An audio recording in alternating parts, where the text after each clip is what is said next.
کیا آپ بھی چاہتے ہیں کہ دکان پر زیادہ گراہک آئے؟ تو دکانداری کا طریقہ بدلیے، آج ہی اپنی دکان کو بنائیے آن لائن دکان۔ اپنی دکان کی ویب سائٹ بنائیے اور بزی ہو جائے، کال کریں آج ہی اور پائیے سوشل میڈیا پیکیج بالکل فری۔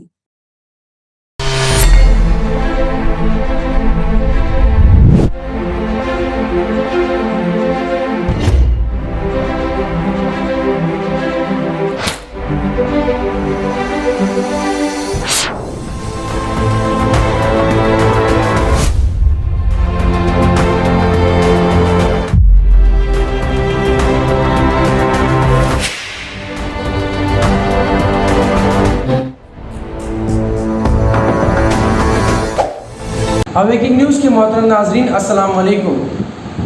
خبر شروع کرنے سے پہلے سبسکرائب کیجیے ہمارے اس چینل کو، اپنے دوستوں کے ساتھ شیئر کیجیے اور کمنٹ ضرور کیجیے۔ اب آئے سرخیوں پر نظر کرتے ہیں۔ اتر پردیش میں مخالف اقلیت سرگرمیوں پر امریکہ کو تشویش۔ مسئلہ کشمیر حل ہوتے ہی نیوکلیئر اصلاح کی ضرورت ختم، عمران خان کا انٹرویو۔ نو منتخب اسرائیلی وزیر اعظم نفتالی بینٹ کی فلسطین کو دھمکی۔ غزہ کی گزرگاہ کو نہ کھولا گیا تو راکٹ حملے شروع کر دیں گے، حماس۔ کیا کرونا نے خود تیسری لہر کی اطلاع دی؟ چیف منسٹر کا سوال۔ میزورم میں زیادہ بچے والے والدین کے لیے 1 لاکھ روپے کا انعام۔ تریپورہ مویشی چوری کے شک میں گاؤں والوں نے 3 لوگوں کی پیٹ کر جان لے لی۔ بنگلور تشدد کیس میں 115 مسلمانوں کو ضمانت۔ اب آئے خبریں تفصیل کے ساتھ سماعت کرتے ہیں۔ اتر پردیش میں مخالف اقلیت سرگرمیوں پر امریکہ کو تشویش۔ ہندوستان میں بالخصوص ریاست اتر پردیش میں حالیہ برسوں کے دوران اقلیتوں کے خلاف نئے قوانین اور مختلف مذہب رسا سرگرمیوں پر امریکہ نے سخت تشویش کا اظہار کیا ہے۔ امریکی کمیشن برائے بین الاقوامی مذہبی آزادی کا کہنا ہے کہ اتر پردیش میں غیر قانونی مذہبی تبدیلی کی بنیادوں پر بین مذہبی شادیوں کو جرم قرار دینے والا نیا قانون امتیاز پر مبنی ہے اور اس کا مذہبی آزادی پر اثر پڑتا ہے۔ کمیشن نے کہا ہے کہ یہی نہیں بلکہ موجودہ ریاستی حکومت نے سب سے بڑی اقلیت کے خلاف نفرت پر مبنی تقریروں اور دیگر سرگرمیوں کو نظر انداز کرتے ہوئے ان کی بالواسطہ سرپرستی کا کام کیا ہے۔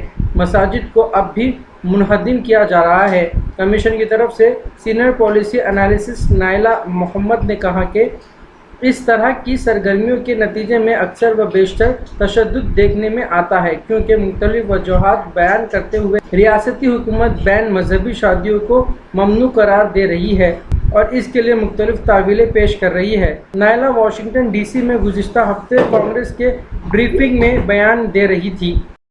And so you all have the opportunity to do something to almost be like Esther in the Bible for such a time like this. You all can do something, and if you embrace these issues and push, you can help solve the problem and save the people.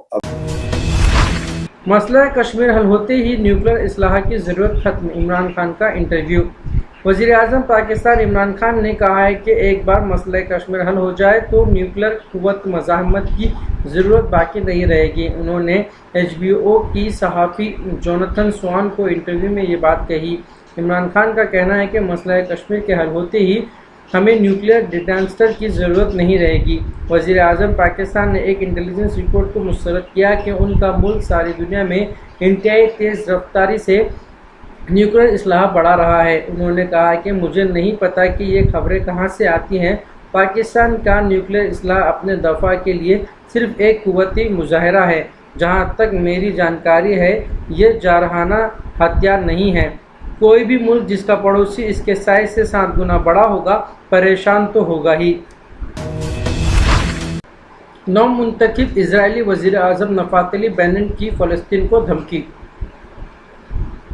تفصیلات کچھ اس طرح ہیں کہ عالمی خبر رساں ادارے کے مطابق اسرائیل کے وزیر اعظم نفتالی بینٹ نے کہا ہے کہ صبر کا پیمانہ لبریز ہو چکا، اب غزہ سے مزید راکٹ فائر کرنے کو برداشت نہیں کریں گے۔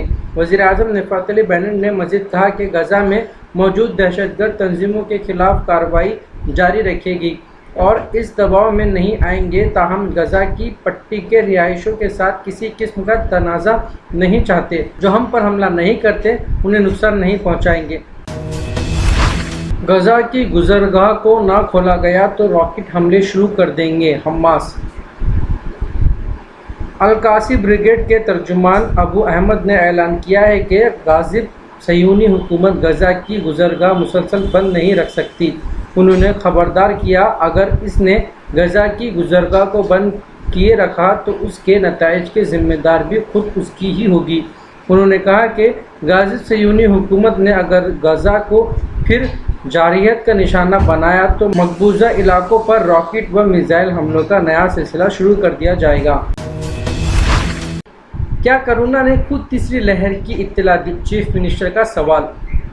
چیف منسٹر کے چندر شیکھر راؤ نے کرونا کی تیسری لہر سے متعلق ماہرین کے اندیشوں کی نفی کرتے ہوئے دعویٰ کیا ہے کہ تیسری لہر اکتوبر کے بعد آ سکتی ہے، لہٰذا عوام کو خوفزدہ ہونے کی کوئی ضرورت نہیں۔ چیف منسٹر نے تیسری لہر میں بچوں کے متاثر ہونے کی باتوں کو مضحکہ خیز قرار دیا اور ریمارک کیا کہ تیسری لہر کے تشہیر کرنے والوں کے کان میں آ کر یا فون کرتے ہوئے کرونا نے یہ اطلاع دی ہے۔ انہوں نے لاک ڈاؤن کی مکمل برخاستگی کے فیصلے کو حق بجانب قرار دیا اور حکومت پر کی جا رہی تنقیدوں کو مسترد کر دیا۔ ఒకడు బ్లాక్ ఫంగస్ అని, ఇంకోటి ఎల్లో ఫంగస్ అని పెట్టి, ఇంకోటి వైట్ ఫంగస్ అని, ఈ ఫంగస్ పాడగాను ఆ చెప్పి సాగకూడదు, ఆ ఫంగస్ ఉన్నదో సచ్చిందో కానీ చదివి ఈయన జనం చేస్తాను అంతే కదా। ఈ టీవీలో కూడా వాళ్ళకి పాపం అయితే గ్యారంటీ తగ్గుతుందని చెప్తాను, వాళ్ళు నన్ను తిట్టినా మంచిదే ఏమన్నా మంచిదే, కానీ ఇది సైకలాజికల్ ప్రాబ్లం। మనుషుల యొక్క సుపీరియర్ థింకింగ్ను ఇన్ఫీరియర్ చేస్తే కలిగే నష్టాల మీద ఆయన పెద్ద బుక్కే రాసి నేను చదివిన బుక్। ఓ రాజుగారు కథ రాసి میزورم میں زیادہ بچے والے والدین کے لیے 1 لاکھ روپے کا انعام۔ انڈیا کی شمالی ریاست میزورم کے ایک وزیر نے اپنے حلقے میں زیادہ بچوں والے والدین کو 1 لاکھ انڈین روپیز دینے کا اعلان کیا تاکہ آبادی میں اضافے کو فروغ دے سکے۔ پریس ٹرسٹ آف انڈیا کے مطابق وزیر کھیل رابرٹ روماویا نے یہ نہیں بتایا کہ بچوں کی کم سے کم تعداد کیا ہونی چاہیے۔ یہ اعلان ایک ایسے وقت میں سامنے آیا ہے جب انڈیا کے کچھ ریاستیں آبادی پر قابو پانے کی پالیسی کو فروغ دے رہی ہے۔ ایزاوو ایسٹ 2 کے حلقے میں ہر اس مرد یا عورت کو 1 لاکھ روپے دیں گے جن کے سب سے زیادہ بچے ہوں گے۔ رابرٹ روماویا کا یہ بھی کہنا تھا کہ انعام پانے والے کو ایک سرٹیفکیٹ اور ٹرافی بھی دی جائے گی۔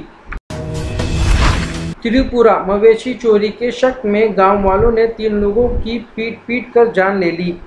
تریپورہ کے کوئی ضلع میں اتوار کی صبح 2 جگہوں پر مویشی چوری کے شک میں 3 لوگوں کو مبینہ طور پر پیٹ کر ہلاک کر دیا۔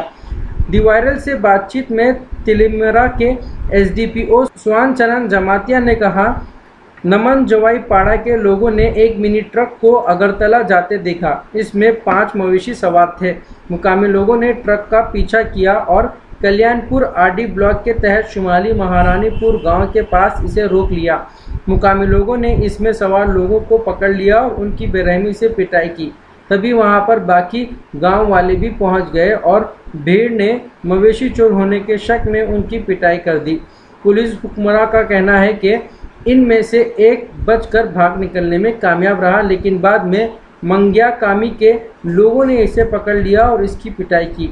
SDPO نے کہا، پولیس کو پتہ چلا کہ تینوں نے کھوئی ضلع سے مویشی چرائے تھے۔ اس کی اطلاع ملنے پر پولیس دونوں جگہ پر پہنچ گئی اور انہیں فوراً مقامی ہسپتال لے جایا گیا۔ انہیں وہاں سے پھر اگرتلہ گورنمنٹ میڈیکل کالج اور JB پنت اسپتال لے جایا گیا، جہاں پہنچنے پر ڈاکٹروں نے ان کو مردہ قرار دیا۔ بنگلور تشدد کیس میں 115 مسلمانوں کو ضمانت۔ کرناٹک ہائی کورٹ نے بنگلور کے مقامات پر 11 اگست 2020 کو پیش آئے تشدد کے سلسلے میں گرفتار 115 مسلمانوں کو ضمانت عطا کر دی ہے۔ یہ تشدد ایک کانگریس لیڈر کی جانب سے فیس بک پر پیغمبر اسلام کے خلاف گستاخانہ پوسٹ پر بھڑک اٹھا تھا۔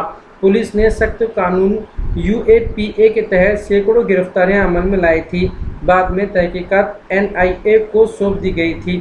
عدالت نے ایسی گنجائش کے تحت ضمانت پر 115 افراد کی رہائی کا حکم دیا جو بعض مخصوص حالات میں خود بخود پیدا ہو جاتی ہیں۔ NIA محاصرہ وقت مقررہ پر ملزمین کے خلاف چارج شیٹ داخل کرنے میں ناکام رہی ہے۔ ہائی کورٹ نے NIA کو تحقیقات کی تکمیل کے لیے اضافی 90 یوم کا وقت دینے سے متعلق خصوصی عدالت کے حکم نامے کو رد کر دیا۔ عدالت نے کہا کہ مدت میں اس طرح کی توسیع قانونی طور پر قابل قبول نہیں، کیونکہ ملزمین کو قانون کے مطابق اس سے واقف نہیں کرایا گیا۔ ناظرین، یہ تھے اب تک کے تازہ ترین حالات۔ جڑے رہیے ہمارے چینل کے ساتھ جاننے کے لیے اور بھی خبریں۔ اب لیتا ہوں میں اجازت، خدا حافظ۔